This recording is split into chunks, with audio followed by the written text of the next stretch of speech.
Guruve Namaha. Shri Chaitanya Manobishtam Stapitam Yena Bhutale Swayam Rupa Kadamayam Tadandi Swapadantikam Vandeham Shri Gurun Shri Utapatakamalam Shri Gurun Vaishnavam Shcha Shri Rupam Sakrajanam Sahagana Raghunathanvitam Tam Sajivam Satveram Swavadunam Parijana Sahitam Krishna Chaitanya Devam Shri Radha Krishna Pada Sahagana Lalita Shri Vishakhanvitamsya He Krishna Karuna Sindho Dinabandho Jagatpate Kopesha Kopika Kanta Radha Kanta Namostute Tapta Kanjana Gaurangi Radhe Vrindavaneshwari Rishabhanushtute Devi Pranamami Hari Priye Vanjakalpatarubhyascha Kripa Sindhuvaeva cha Patitanam Pavanebhyo Vaishnavibhyo Namo Namaha Jai Shri Krishna Chaitanya Prabhu Nityananda Shri Advaita Gadadhara Srivasadi Gaura Bhakta Vrinda Hare Krishna Krishna Krishna Hare Hare Hare Rama Rama Rama Hare Hare Hare Krishna. Hare Krishna. Hare Hare Krishna. Thank you very much, Ashwin, for the wonderful Manglacharan. Hare Krishna. Prabhuji, Dandvat Pranam. Please accept our humble obeisances on behalf of everybody who have joined the group and about to join. Prabhuji, we are reading the Srimad Bhagavatam. We are on Canto 2, Chapter 5. Chapter 5 is the cause of all causes, and today the text is text 16. Arya Govind Prabhu, would you like to continue hosting? Hare Krishna. Okay. Okay, Prabhuji, we can start with text 16. Okay. So speak the two essential prayers. Narayan namaskrityam naram chaiva narotamam devim sarshatim vyasam tato jayam udirayeta nashtaprayeshu abhatreshu nityam bhagavata sevya bhagavate shloke bhakti bhaktinashtaki Om Namo Bhagavate Vasudevaya Om Namo Bhagavate Vasudevaya Om Namo Bhagavate Vasudevaya. So text 16 Sanskrit is like this. Narayan Paro Yogo Narayan Param Tapa Narayan Param Jnanam Narayan Paro Gati. Translation by Srila Prabhupada, Srila Prabhupada Ki Jai. All different types of meditation or mysticism are means for realizing Narayan. All austerities are aimed at achieving Narayan. Cultural transcendental knowledge is for getting a glimpse of Narayan, and ultimately salvation is entering the kingdom of Narayan. You can read the purport, Mataji. Hare Krishna. Purport by Srila Prabhupada, Srila Prabhupada Ki Jai. In meditation, there are two systems of yoga, namely Ashtanga Yoga and Sankhya Yoga. Ashtanga Yoga is practiced in concentrating the mind, releasing oneself from all engagements by the regulative processes of meditation, concentration, sitting postures, blocking the movements of the internal circulation of air, etc.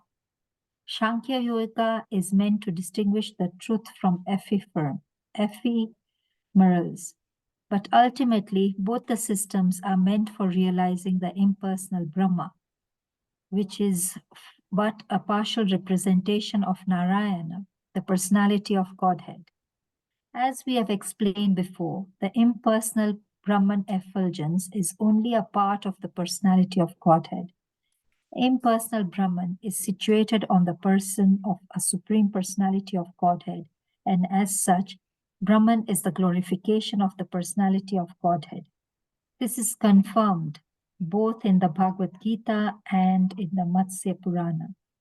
Gati refers to the ultimate destination or the last words in liberation. Oneness with the impersonal Brahma Jyoti is not ultimate liberation. Superior to that is the sublime association of the personality of Godhead in one of the innumerable spiritual planets in the Vaikuntha sky. Therefore, the conclusion is that Narayan, or the personality of Godhead, is the ultimate destination for all kinds of yoga system as well as all kinds of liberation. Hare Krishna. Over to you.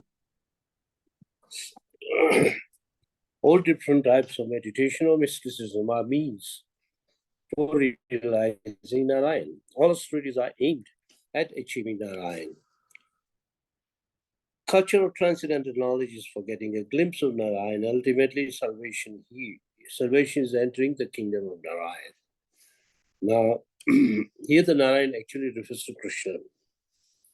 So the verse is very clear. It says, any kind of meditation or mysticism is the means to understand Krishna. Dhyana or yoga is meant to understand Krishna. Tapa is also meant for understanding Krishna. Culture of knowledge, Gyan, is also for understanding the glimpse of Narayan, getting a glimpse, and ultimately moksha is also to enter back, to go back home, back to Godhead.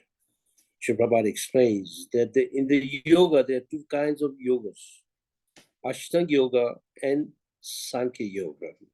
Now, those who are familiar with the 6th chapter of Bhagavad Gita, Krishna is teaching Ashtanga yoga to Arjuna. And around verse number 33, 34, Arjuna didn't find it very comfortable to practice. And even Krishna did not want him to take up Ashtanga yoga because he was much more beyond that. And the other one is called Sankhya yoga. In some Bhagavad Gitas, not in our ISKCON, they call the 2nd chapter as Sankhya yoga.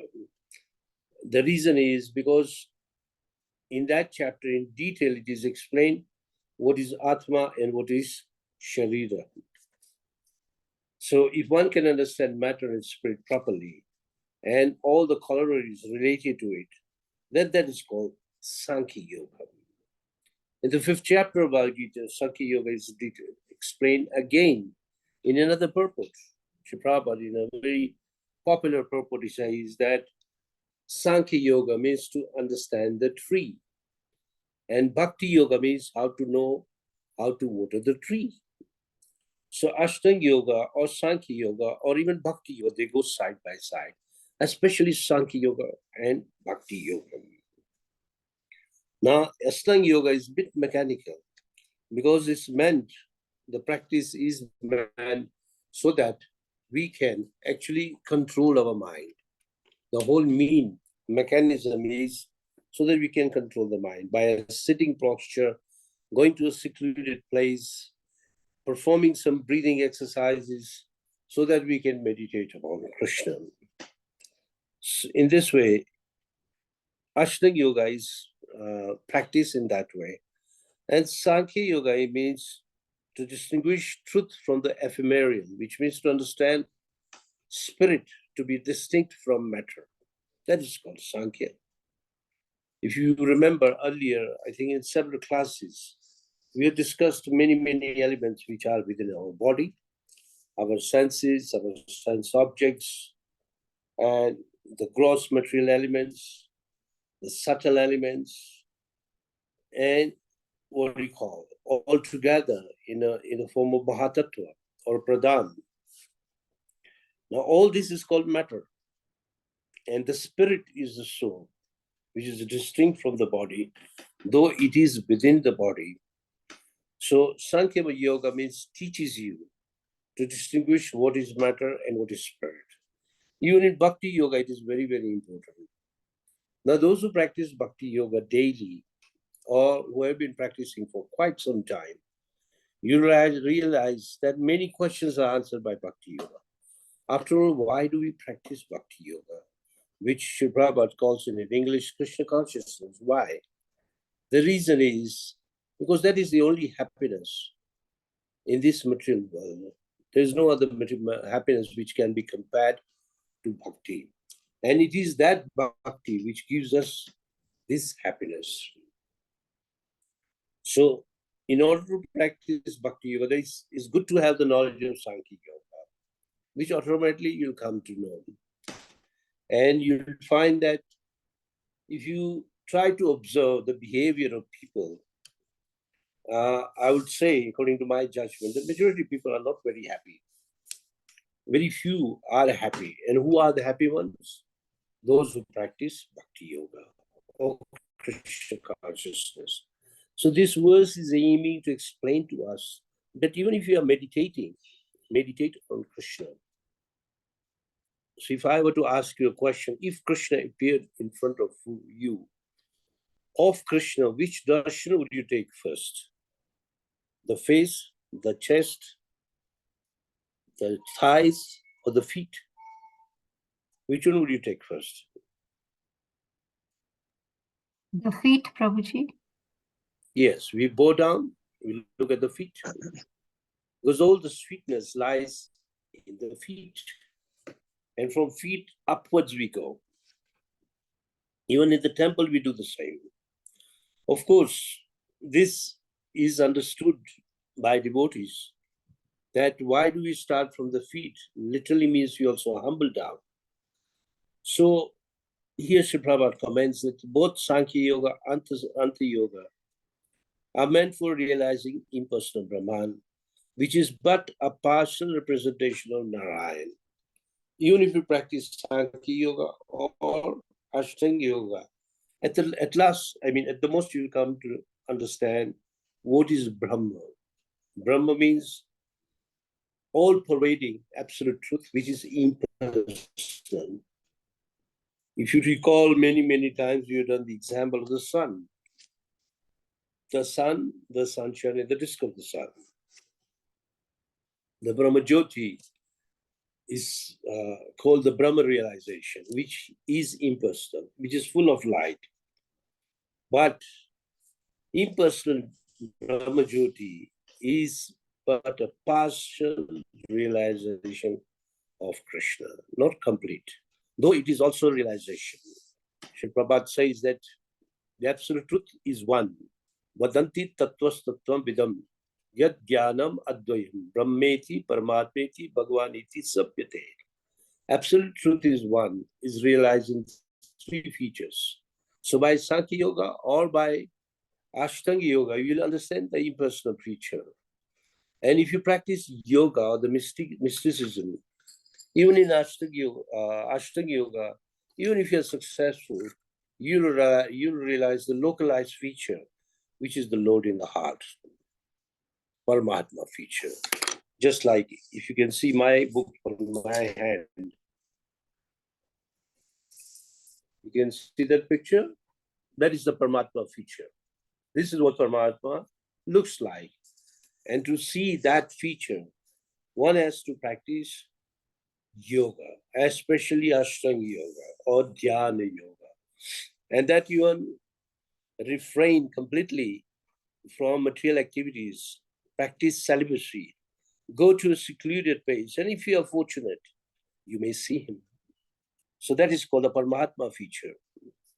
So it is explained that in Bhagavad Gita, even in Matsya Purana, it is explained that Brahma is just the glory. Brahman realization is the glorification of the personality of Godhead, means how great he is. But if you want to know him personally, then you have to go to the Bhagwan feature. Oneness with the impersonal Brahma Jyoti is not ultimate. Those who are familiar with Prabhupada's lecture, he says, Arun Krishna Patanti Ada means even if you go to Brahmajyoti or if you realize Brahmajyoti, you can't stay there forever. Anyone who has not tasted the feet of Krishna, the sweetness of the feet of Krishna or Govinda, you have to come back. So oneness means actually to think yourself to be Brahma. And actually we are Brahma. The soul is Brahma. And Krishna is Parabrahma. That is the difference. Like there's a fire and there's a spark of fire. Krishna is compared to be like fire. And we living entity is that small particle of that fire, which is called the Atma. So we are Anu and Krishna is Vibhu. Now, ultimate liberation does not mean to go to Brahmajyoti. Ultimate liberation is to return back to Vaikuntha. Just like if I want to see someone, maybe I want to see Miss Arya Govind Prabhu. He stays in, I think, in Nakuru, is it? Now, if I go to his house, I get his, I get your address, then I see the gate of your house, and at the gate of the house, then I say, okay, I've seen Arya Govind Prabhu. No, you've not seen Arya Govind Prabhu. You've seen the gate. You're not gone inside. So Brahmajyoti is like the gate. You're not gone inside. So understand, the Brahma realization is external, not complete. Prabhupada says this many, many times in many, many purports, that it is a partial realization of the absolute truth. Even Paramatma feature is a partial realization. Only Bhagwan feature is a complete realization. So many times we come across this word Satchit Ananda Vigraha, eternal knowledge and bliss. Vigraha means form. Now, when you understand the Supreme Personality of God, you get Ananda. Ananda means eternal happiness, which never ends.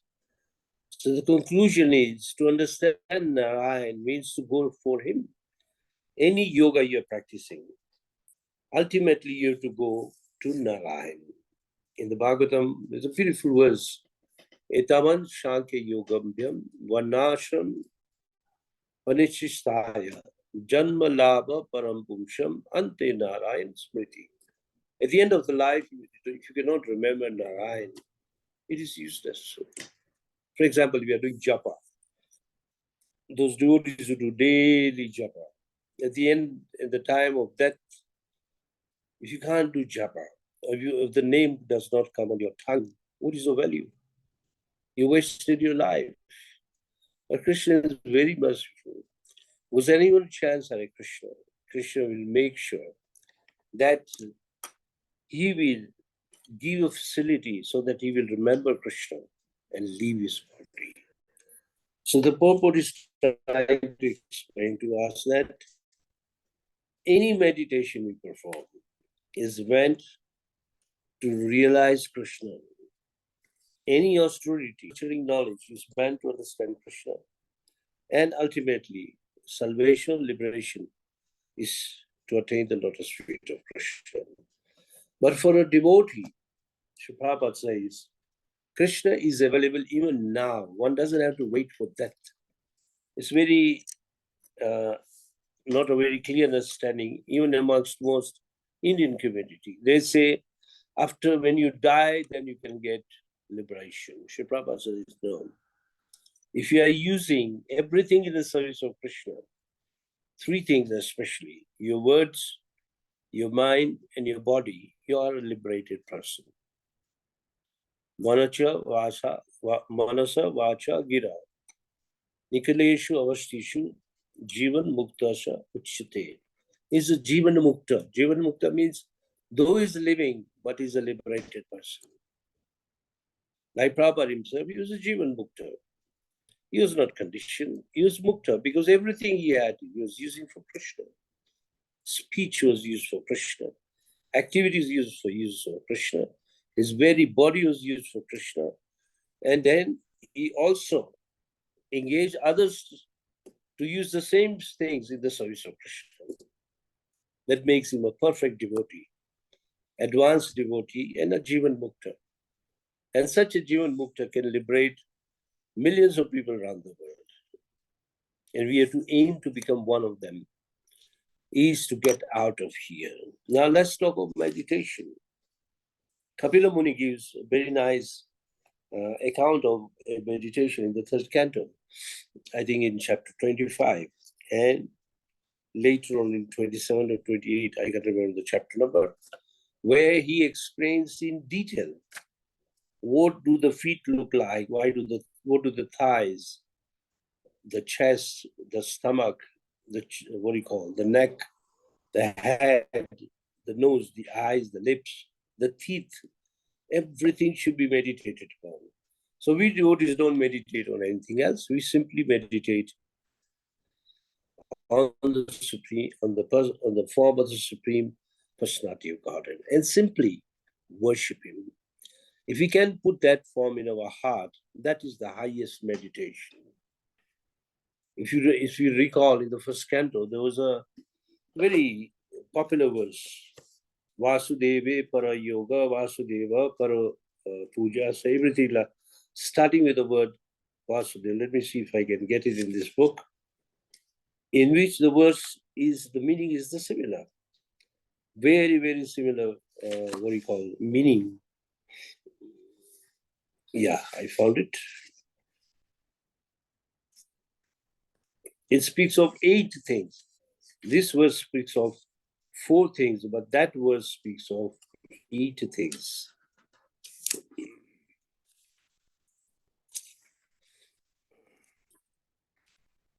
Vasudeva Paraveda means Vasudeva is beyond the Vedas. Vasudeva Paramaka.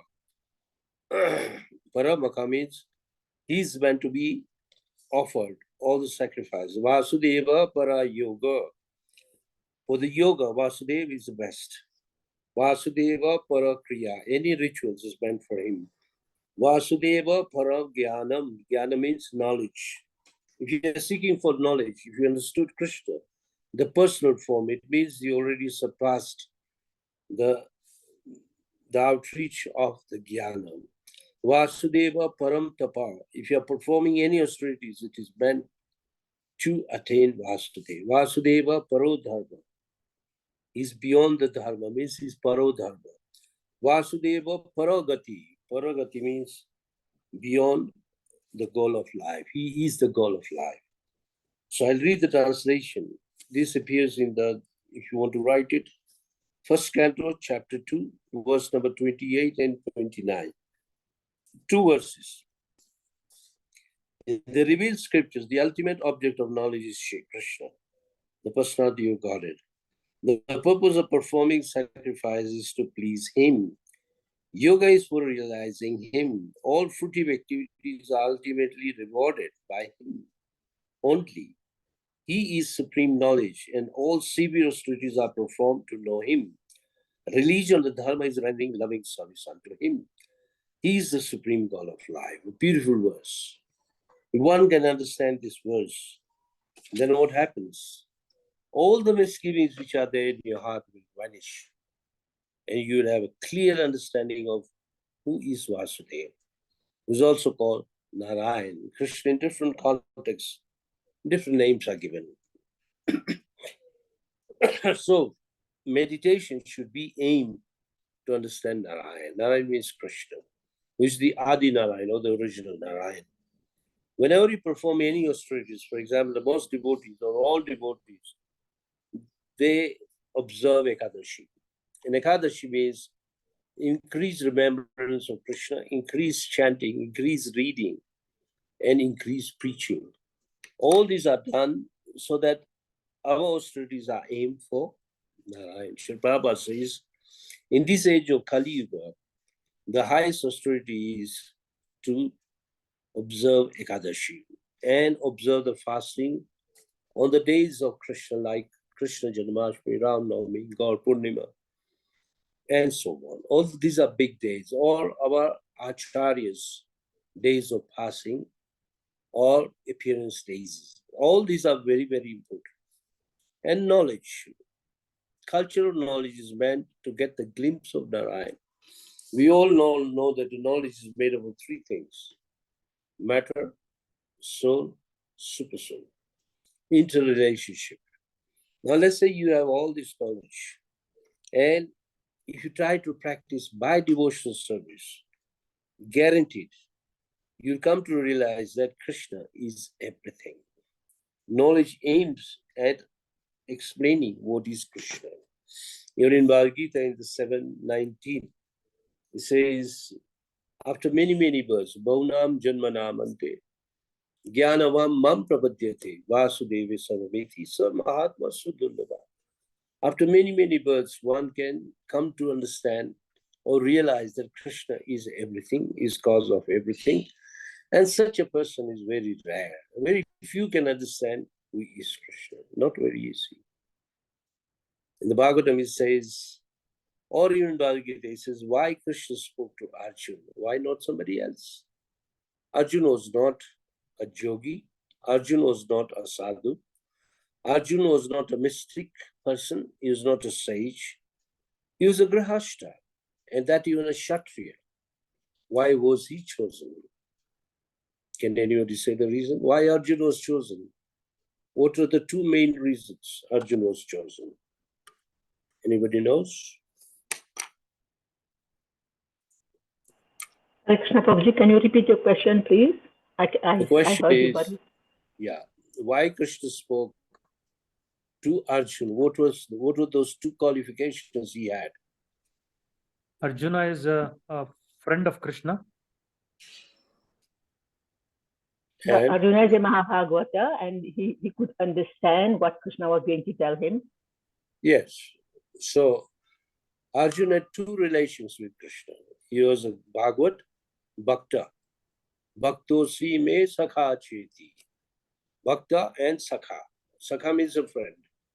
So if we have a relationship with Krishna, it means we love him. If you don't have a relation, it means we don't love him.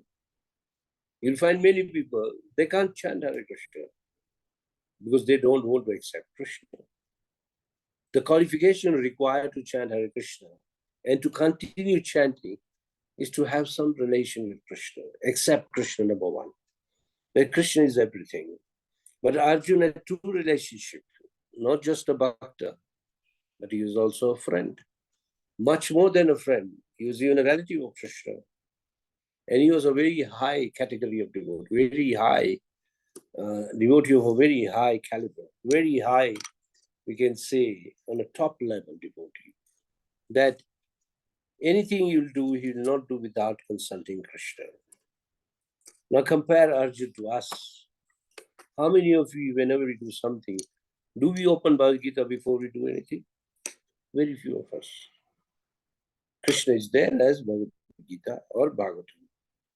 It's the same way is available to us, the way is available to Arjuna, but we don't consult.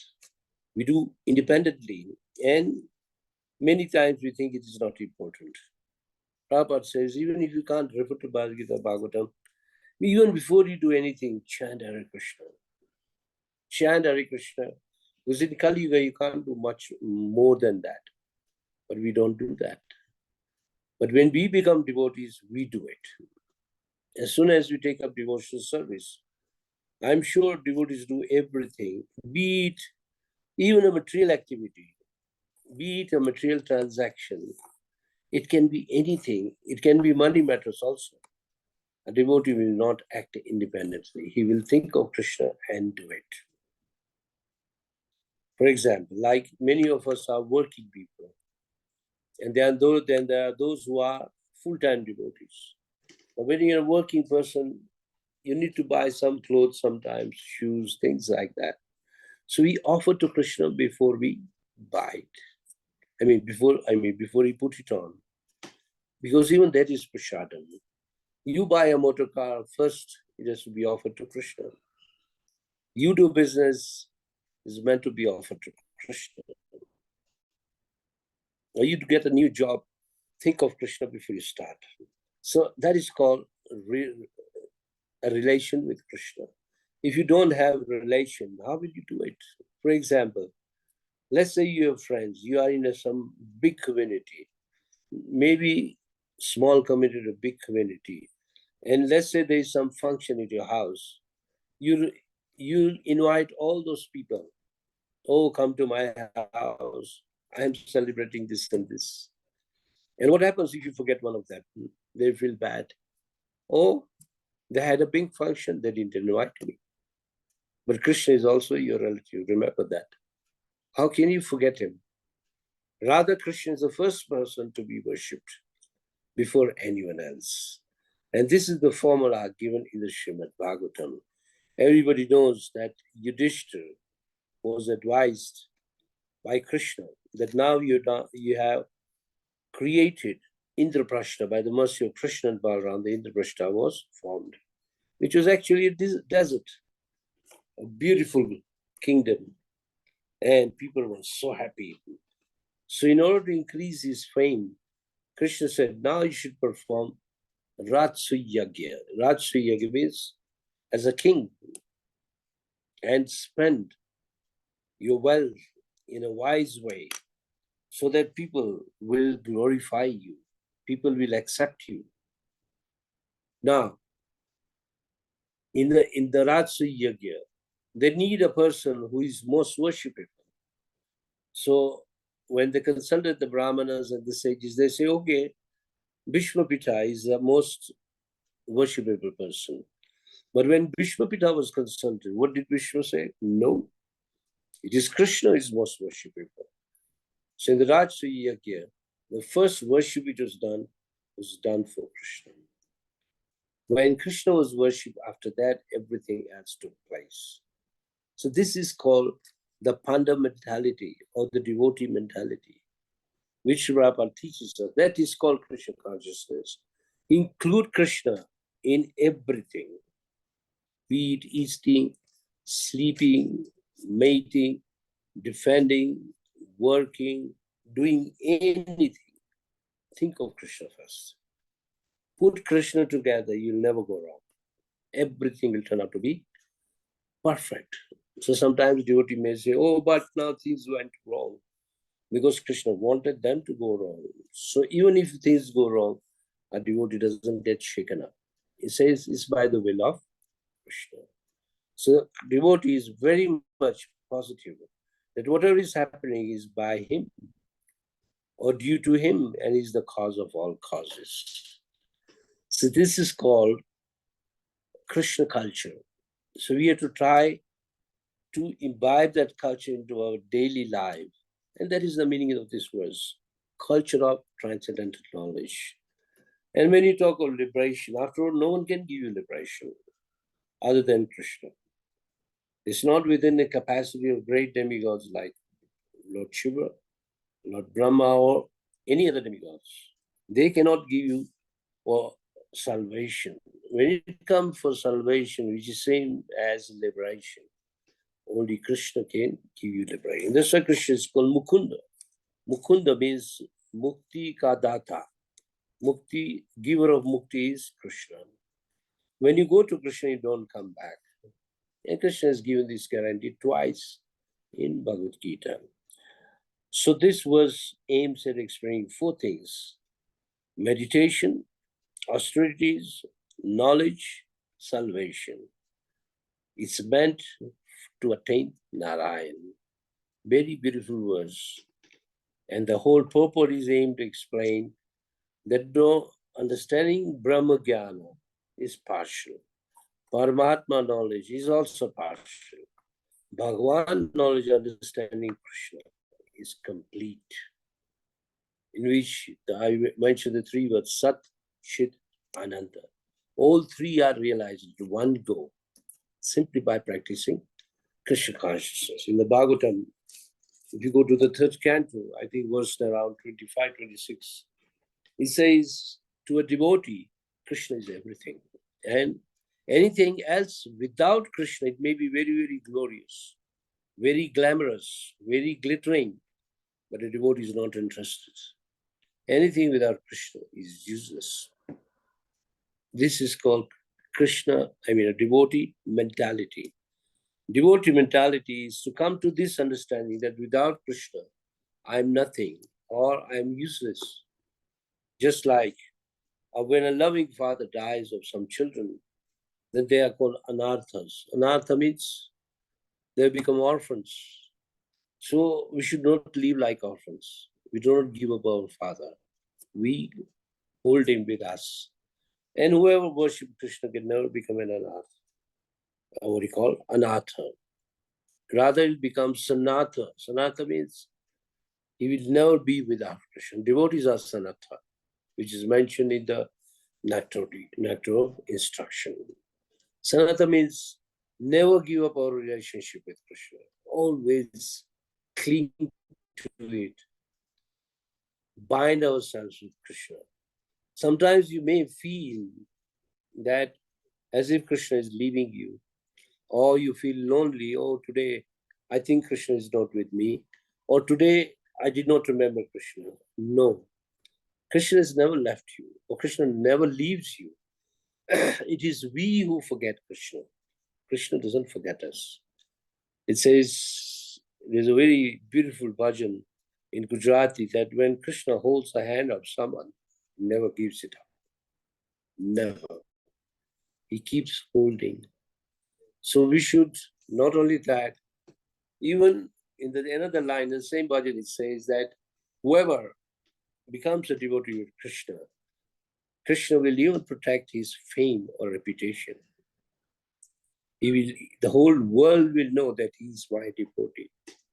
And this is one of the subject matters discussed by Ramananda Rai and Sri Chaitanya Mahaprabhu. In between them, one of the questions by Sri Chaitanya Mahaprabhu to Ramananda Rai was, what does a devotee of Krishna enjoy the most?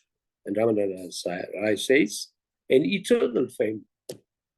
The fame of a devotee is eternal. People will remember him for thousands and thousands and thousands of years. For example, in our times, we are all fortunate that either we have met Prabhupada or we are with ISKCON. So at least we have some realization of Prabhupada. Let's say we appear again here after 1,000 years. People will still remember Prabhupada. They say, oh yes, that is a pure devotee of Krishna. So this is called yash. Yash means fame, or also called kirti. Kirti means fame. And Ramananda Rai says, this is what a devotee enjoys the most. Just like names of pure devotees like Prahlad, Dhruv, Hanuman. These are names which people never forget.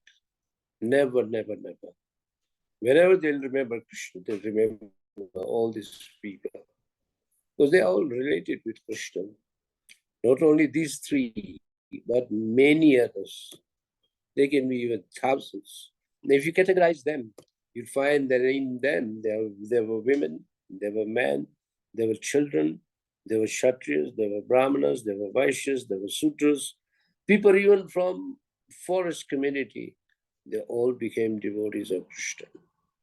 So this is called a neutrality on the side of Krishna, that he gives love, he gives his, he does not give up his relationship with them. He is available to everyone. Bhagavatam also say, Kirata, Huna, Andhra, Pushak, that all those communities which have deviated from Vedic culture, they can also be purified by association of a pure devotee, and they can be made into pure devotees. And that is the aim of Sri Chaitanya Mahaprabhu's mission. Chaitanya Mahaprabhu says, Jara dekata kaho, Krishna upadesha, amara agya hai tarohen desha. That whomever you meet, or wherever you meet anyone, give Krishna to them. And that is my order. So if you are preaching everywhere Krishna or about Krishna, we are actually pleasing Sri Chaitanya Mahaprabhu. And in turn, what do we get? Our devotion goes up and our faith becomes stronger and our bhajan sadhana improves simply by preaching to others. So we have to try our best to make sure that all the time the name of Krishna is on our tongue, so that all these four things are executed on daily basis. Be it meditation or mysticism, any austerities, any knowledge, or even the mood to go back to Godhead. All four can be executed by remembrance of Krishna. And what enhances remembrance of Krishna is chanting Hare Krishna, Krishna Krishna, Hare Hare, Hare Rama, Rama Rama, Hare Hare. So I'll end up here. If you have any additions, any questions, you can ask.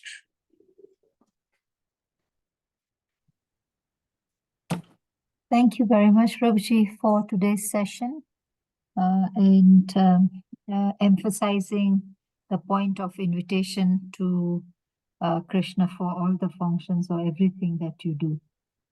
And then, Prabhuji, you also showed us how we should be doing, how we should do darshan of the Lord. So starting from the feet and then moving up. And you also emphasized that if you, the feet are the sweetest. Now, Prabhuji, is it because of the humility we should have, that is why the feet is sweetest, or have devotees found something in the feet that is sweet?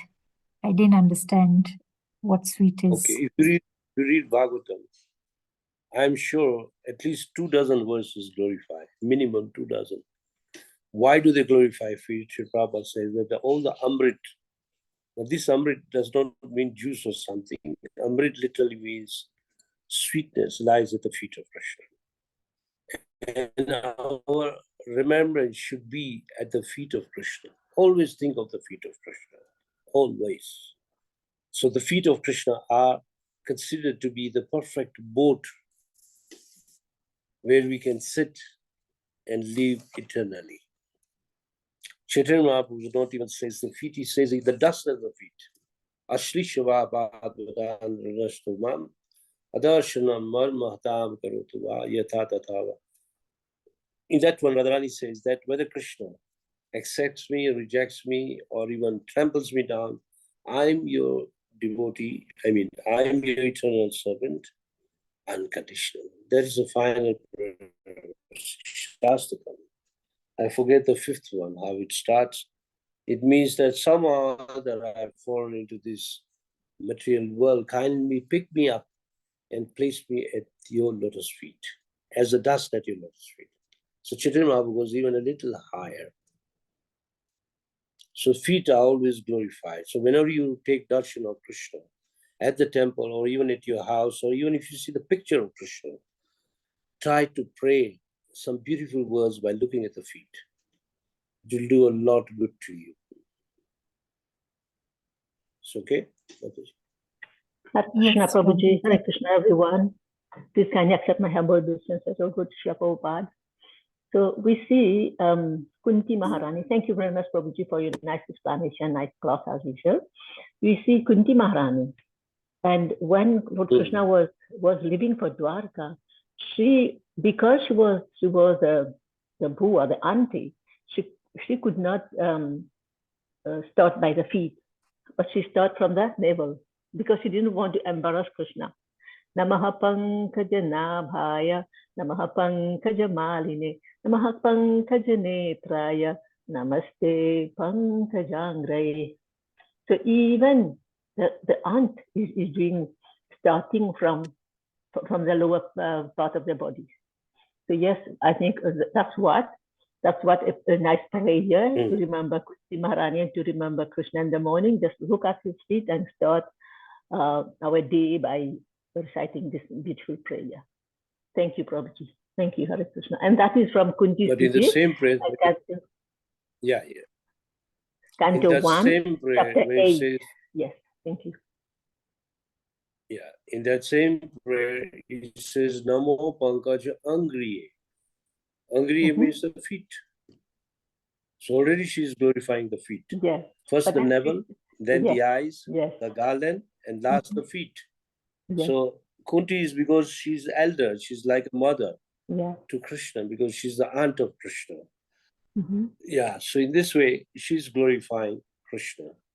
And if you go to the purport, Prabhupada expands it a little, much more than that. This is why Nabi, because from all the creation came from the level of Krishna. Nabi. what do you call Netraya, beautiful eyes. No one has Eyes, beautiful eyes like Krishna. Namo Pankaj Nab Maline. Maline means the garland he wears, so beautiful. Namo Pankaj Angriya. Angriya means the beautiful feet. So everything about Krishna is beautiful.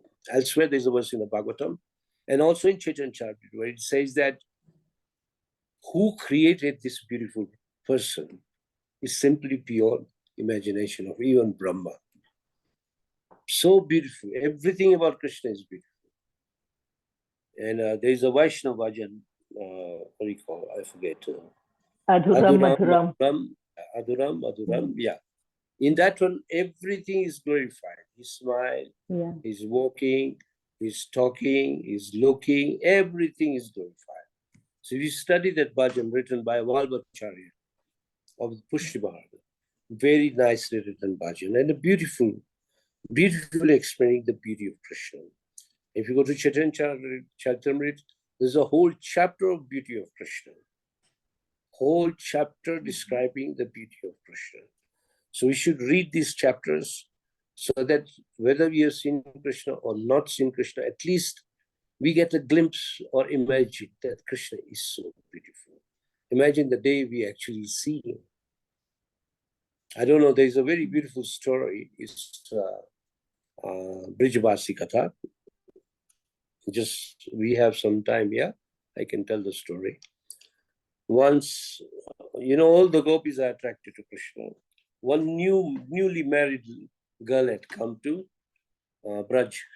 So the sas, what you call, the mother-in-law told the girl that I don't want you to go out. And if you go out, don't go to Jamuna. And in case you have to go to Jamuna to get water, don't see that blue boy. He's a naughty boy. So the girl, when someone says, don't do it, there is always a quest. Why am I refused this? So the quest was there in the mind. Why is my mother-in-law refusing me? That means there must be some secret in this. So once she did go to there, and Krishna is very clever. Krishna knew she's a new girl and a new gopi. And Krishna actually came in front of her deliberately. And when she saw Krishna, she just became frozen, as if made of ice. Couldn't move. And the mother-in-law is waiting at the house. And she had to come to look for her. And then she was frozen with her hands like this, eyes open, looking at one place, and no one is there in front of him. As if a person is dreaming, become a statue. And the mother-in-law was now defeated. She knew it's the arrangement of Krishna. So she shook her up. Hey, wake up, wake up. I know what you have done now. It's okay now. Let's go on. So this story explains that if ever you see Krishna, then if you see his sidelong eyes, his, what do you call it? The glance. The way he glance. sees others, then you will be captivated. You will never come to this material. That is the beauty of Krishna. So anyone who has seen Krishna will forget this world. This world is nothing. There's nothing beautiful in this world. Having seen Krishna, and that is what we should all endeavor for. Work very hard for. Work day and night to get that glimpse of Krishna. And we can get it. Prabhupada says Krishna fulfills the desires of every devotee. If not today, tomorrow. But someday you will see Krishna. Thank you, Babaji. Hare Krishna. I'll share with you 4 questions which was sent to me today. The question number 1 is good for our devotees, those who are especially new. What is the significance of having 108 beads on a japamala? The answer is 108 means 108 close gopis of Krishna, and it also means 108 Upanishads. Question number 2. What is the purpose of chanting aloud while chanting the Hare Krishna Mahamantra? The reply is, loud chanting means loud enough to take the holy names from our tongue to our ears, which results in mind control, purification of heart, and brings us closer to Krishna. Question number 3. What is the reason for not crossing the Krishna bead, means the main bead in the Japamala during chanting? The answer is Krishna bead is considered Govardhan. We don't cross over Govardhan, or we don't step on Govardhan. Question number 4. Why is it necessary to recite the Panch Tattva mantra before and after each round? The answer is Panch Tattva mantra is chanted before japa, as without their mercy, we can't move forward. And we have to get mercy from these first 5 personalities who will give you mercy in different ways. Chaitanya Mahaprabhu bestows love. Nityanand Prabhu gives mercy. Advaita Prabhu makes the chanting a worship. Shivash Prabhu gives devotion. Gadadhar Pandit, who is Radharani, gives Shakti or strength in our Krishna consciousness. Very nice questions. So anybody has any questions? These are for people who ask. Yeah. Yeah. Prabhuji, the answer to the last question, if you can repeat, you are saying it very fast. Okay. Panch Tattva mantra, which is Shri Krishna Chaitanya Prabhu Nityananda Shri Advaita Gadadhar Shri Sadi Gaura Bhaktivinoda. Without their mercy, our chanting has no substance, no value. Because when you utter the name of Shri Chaitanya Mahaprabhu, he is there to give you love. Nityananda Prabhu is there to give us mercy. Advaita Prabhu is there to make our chanting into worship, puja. Shivash Prabhu gives us devotion. And Gadadhar Pandit, who is Radharani, gives us Shakti, strengthening in practicing Krishna consciousness, especially in chanting Hare Krishna. I can share this because I have answered this. I can share it with you.